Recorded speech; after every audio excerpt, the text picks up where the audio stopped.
নমস্কার, কলকাতা টিভিতে আপনাদের স্বাগত। আমি আশিস চট্টোপাধ্যায়।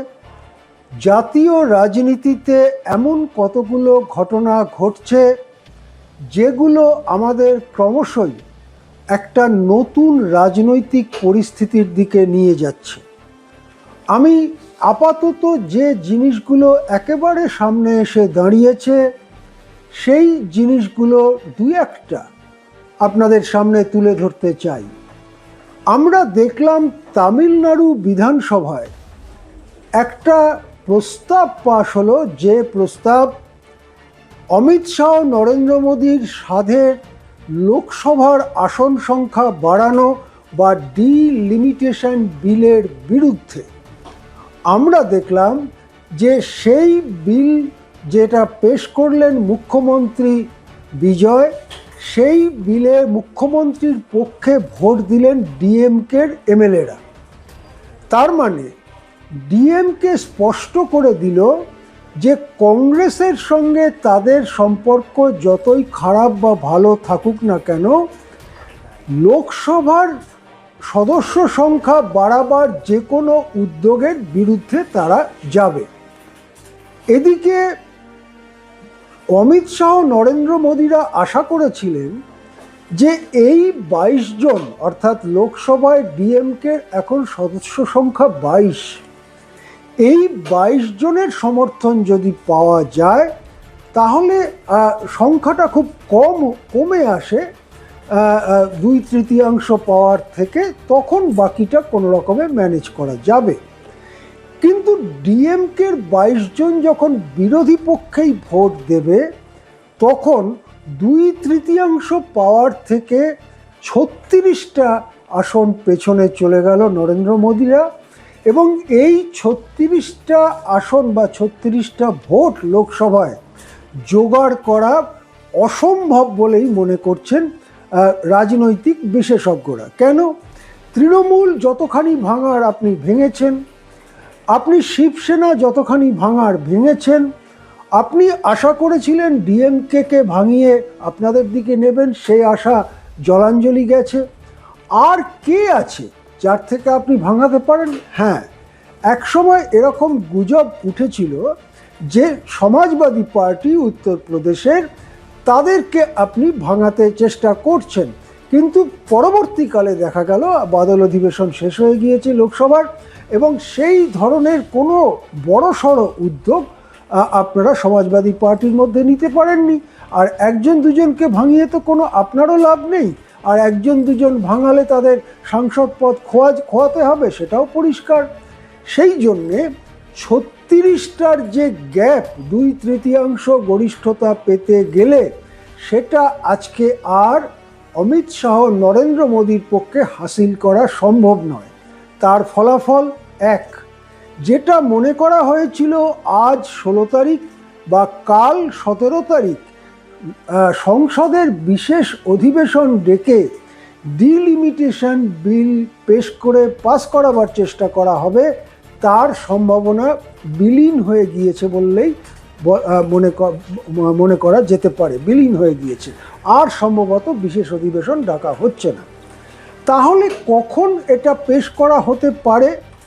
নভেম্বরে যখন শীতকালীন অধিবেশন বসবে সংসদের, তখন এটা পেশ করা হতে পারে।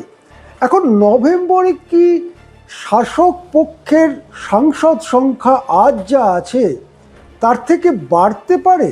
কোনো রকম সম্ভাবনা আছে? অনেকেই মনে করেন আর সম্ভাবনা নেই, যতখানি সম্ভব জোগাড় করার সবটাই অমিত শাহ করেছিলেন, কিন্তু ডিএমকের এইরকম অবস্থান নেওয়ার ফলে তার সমস্ত পরিকল্পনা ভেস্তে গেছে।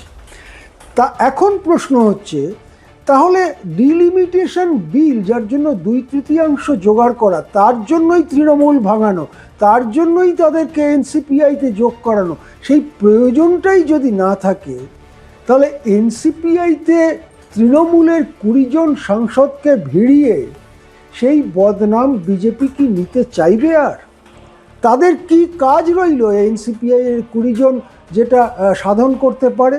কেননা সাধারণ বিল যেটা সাধারণ গরিষ্ঠতায় পাশ হয়, সেই ক্ষমতাটা নরেন্দ্র মোদী অমিত শাহর এখনই রয়েছে, নেই 2/3। তার জন্যই তো তৃণমূল ভাঙানো, তার জন্যই তো 20 জন এনসিপিআই সাংসদ। তাদের বিজেপির কাছে প্রয়োজনীয়তা ক্রমশই কমে আসছে।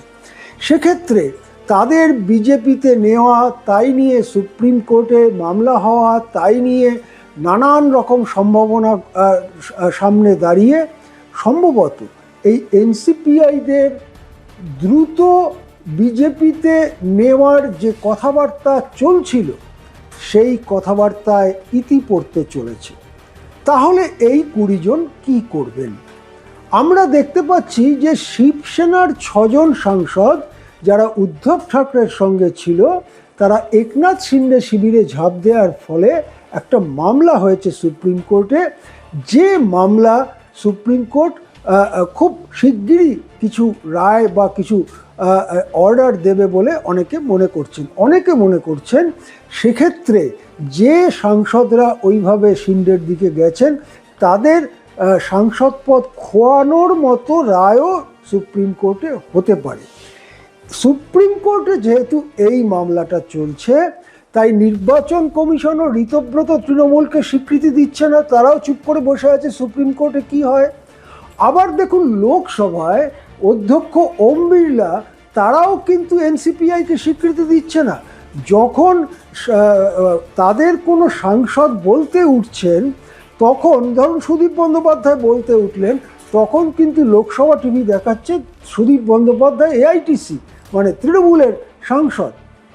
এই পরিস্থিতিতে ধরুন এমন একটা বিল এলো শীতকালীন অধিবেশনে, যেখানে তৃণমূল হুইপ দিল যে এই বিলের বিরুদ্ধে বা পক্ষে, যাই হোক তৃণমূল একটা হুইপ দিল, যে হুইপটা বিজেপির স্বার্থের বিরুদ্ধে।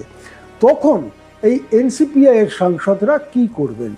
যদি তারা হুইপ না মানেন, তাহলে তাদের সাংসদ পদ খোয়ানোর আরও একটা রাস্তা তারা নিজেরাই খুললেন। আর যদি তারা হুইপ মানেন, তাহলে তারা তৃণমূলের সাংসদ হয়ে গেলেন। সম্ভবত এনসিপিআই এর সাংসদরাও রাজনীতির এই সূক্ষ্ম চোরাগলি বুঝতে শুরু করেছেন। সম্ভবত মমতা বন্দ্যোপাধ্যায়ও এই সম্ভাবনা নিয়ে চর্চা করতে শুরু করেছেন। সম্ভবত এনসিপিআই এর যে মধ্যে যাওয়া 20 জন সাংসদের একটা বড় অংশ, 3 জন সংখ্যালঘু সাংসদ সহ একটা বড় অংশ মনে করছেন কালীঘাট তৃণমূলে চলে যাওয়া ছাড়া আমাদের সামনে খুব বেশি রাস্তা আর নেই। সেক্ষেত্রে কালীঘাট তৃণমূলে ফিরে যেতে পারেন সম্ভবত প্রায় সবাই।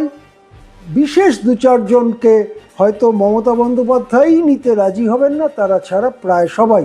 সেক্ষেত্রে যে বিশেষ 2-4 জন, তাদের অবস্থা হবে সেই পুরাণে বর্ণিত ত্রিশঙ্কুর মতো।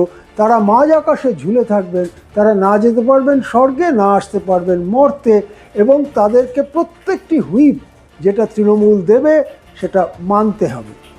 এছাড়া কি আর কোনো রাস্তা নেই? হ্যাঁ, আরেকটা রাস্তা আছে। রাস্তাটা এখনও খুব সরু সংকীর্ণ বলে মনে হচ্ছে, কিন্তু সেই রাস্তাটা আছে। সেটা হলো এই যে শেষ পর্যন্ত নির্বাচন কমিশন ঋতব্রত তৃণমূলকেই আসল তৃণমূল বলে মেনে নিল। যেমন মহারাষ্ট্রে একনাথ শিন্ডের শিবসেনাকেই আসল শিবসেনা, অজিত পাওয়ারের এনসিপিকেই আসল এনসিপি বলে নির্বাচন কমিশন মেনে নিয়েছিল।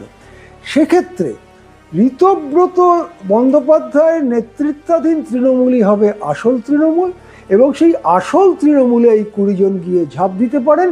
সেক্ষেত্রে আসল তৃণমূলের বিধানসভায় থাকবে 60-62 জন এমএলএ, আর লোকসভায় থাকবে 20 সাংসদ। এই পরিস্থিতিও একটা সম্ভাবনা আছে। তবে আপাতত এই পরিস্থিতিটাতে যাওয়ার সম্ভাবনাটা ক্ষীণ, বরং কালীঘাট তৃণমূলে ফেরার সম্ভাবনাটাই সম্ভবত বড় হচ্ছে, ক্রমেই বড় হচ্ছে। রাজনীতিতে নানা চোরা স্রোত শুরু হয়েছে। সেই সব স্রোত আমরা ওপর থেকে দেখতে পাচ্ছি না। চোরা বালির মতো নানান জায়গায় নানান ফাঁদ পাতা হয়েছে। রাজনীতিতে দিল্লির দরবারে যা হচ্ছে, তার সরাসরি প্রভাব পড়ছে কলকাতার রাজনীতিতেও। বারবার শুভেন্দু অধিকারী এই 20 জনের সাথে মিটিং করেছেন, কিন্তু শুভেন্দু অধিকারীও রাস্তা দেখাতে পারেননি। এখন রাস্তাকে কোন দিকে নিয়ে যায় সেদিকে আমাদের নজর থাকবে। এখন এ পর্যন্তই। দেখতে থাকুন কলকাতা টিভি।